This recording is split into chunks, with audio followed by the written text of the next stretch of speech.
Your heart just stopped. 1 second it was beating, and now it's not. That fast. That simple. This is second zero. And what happens over the next 60 seconds is something science is only now beginning to understand. Because it turns out, the moment you die might be the most alive your brain has ever been. Let's start at the beginning. The very first thing that happens when your heart stops is nothing. At least, nothing you can feel. Your blood pressure drops to 0. The 5 liters of blood that were circulating through your body just a moment ago are now sitting still. Without a pump, there is no flow or delivery. But here's the thing. Your brain doesn't know that yet. For the first 10 seconds, your brain is still running on whatever oxygen is left in your blood. Your neurons are still firing. Your thoughts, whatever they were, are still happening.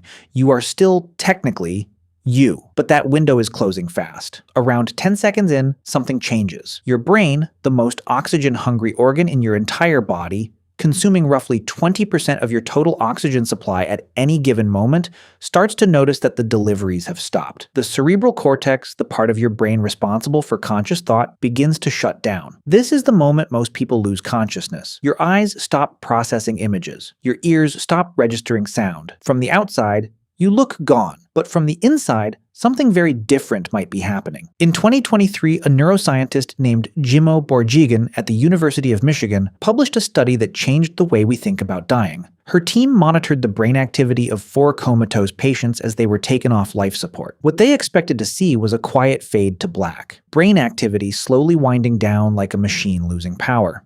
That's not what they found. In 2 of the 4 patients, within seconds of losing oxygen, the brain did something no one predicted.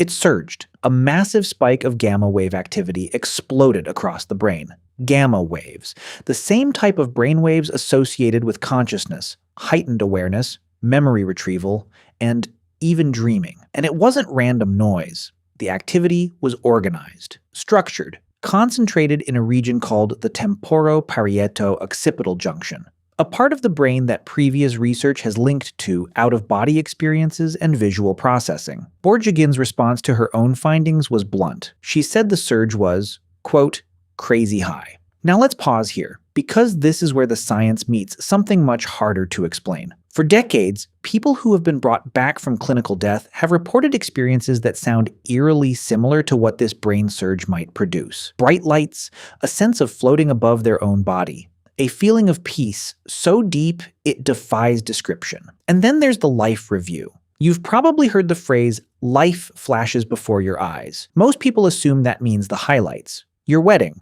the birth of your child, your greatest achievements. But people who have actually experienced it say that's not how it works at all. It's not the big moments, it's the small ones. It's riding your bike as a kid. It's sitting at a desk checking your email on a random Tuesday.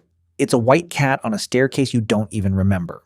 That last one is real. A young man who was resuscitated after clinical death described seeing a white cat on a staircase during his life review. He couldn't place the memory. He had no recollection of ever being in that building. So after he recovered, he described the staircase, the apartment layout, and the cat to his mother. She told him they had lived in that exact building, with that exact staircase, next to a neighbor who owned a white cat. He was 14 months old when they moved out. This raises a question that neuroscience still cannot answer. Are all of our memories still in there? Every single one? And does the dying brain, in its final surge of activity, somehow unlock the entire archive? We don't know, but the brainwave data suggests something is happening that goes beyond a simple shutdown. Let's go back to the body, because while your brain may be lighting up, the rest of you is going dark. Around 30 seconds after your heart stops, your blood is no longer carrying oxygen anywhere. Your cells, all 37 trillion of them, are starting to notice. They begin switching from aerobic respiration, which requires oxygen, to anaerobic respiration, which doesn't. This backup system produces energy, but it also produces lactic acid. And that acid starts to build up fast. Your muscles, no longer receiving instructions from a functioning brain, begin to relax completely. Your jaw drops open. Your eyelids stop holding themselves shut. If you were standing, you've already fallen. Your pupils dilate and become fixed. The muscles that normally adjust the size of your pupils to control light have gone slack. Your eyes, still technically intact, are now just lenses with no one behind them. Or are they? Because here's where it gets strange again. Dr. Sam Parnia, a resuscitation researcher at the New York University, has spent over 2 decades studying what happens to consciousness during cardiac arrest. His AWARE studies, the largest of their kind, have examined hundreds of cardiac arrest patients across 25 hospitals. The findings are hard to dismiss. In the AWARE 2 study, published in 2023, roughly 40% of cardiac arrest survivors reported some perception of consciousness during the time they were clinically dead. About 20% described what researchers now call a recalled experience of death. Structured thoughts, clear memories, a sense of awareness. And around 3% reported full visual and auditory awareness. They could see, they could hear, while their hearts were not beating and their brains showed no visible signs of activity to the people around them. One of the most consistent reports from people who come back is the feeling that they were not alone. They describe seeing a deceased relative, a grandparent, a parent, someone who seems to be there specifically to meet them. Some say this person told them it wasn't their time yet. Others say they were guided somewhere. Whether this is the brain creating a final comforting hallucination or something else entirely is a question that science has not been able to settle. But what the data does tell us is this: the experience of dying for many people is not painful. It is not dark. It is not empty. It is, by most accounts, peaceful. Now, let's get back to the body once again. At around 60 seconds, the damage to your cells is becoming serious, but not yet permanent. This is an important distinction, because this is the window where resuscitation is still possible.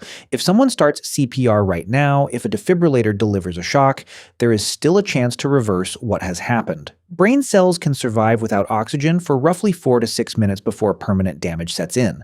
That means at the 1-minute mark, you are in a kind of biological limbo, not alive in any traditional sense, but not gone in an irreversible one either. Your body temperature has barely changed. Your skin is just beginning to pale as blood drains from the capillaries near the surface. Inside your cells, enzymes that were safely contained behind membranes are starting to leak out as those membranes weaken from the acid buildup. This is the very beginning of a process called autolysis, self-digestion, your own cells beginning to break themselves down. But it's barely started. At 1 minute, most of your body's cells are still intact, still structurally whole, still waiting. The question is, waiting for what? There are 2 answers to that question, and both of them are true. The medical answer is that they're waiting for oxygen. If blood flow is restored within the next few minutes, many of these cells will recover. The process can be reversed. People come back from this every single day in hospitals around the world. But the other answer is harder to put into words, because if no one comes, if there is no CPR, no defibrillator, no intervention,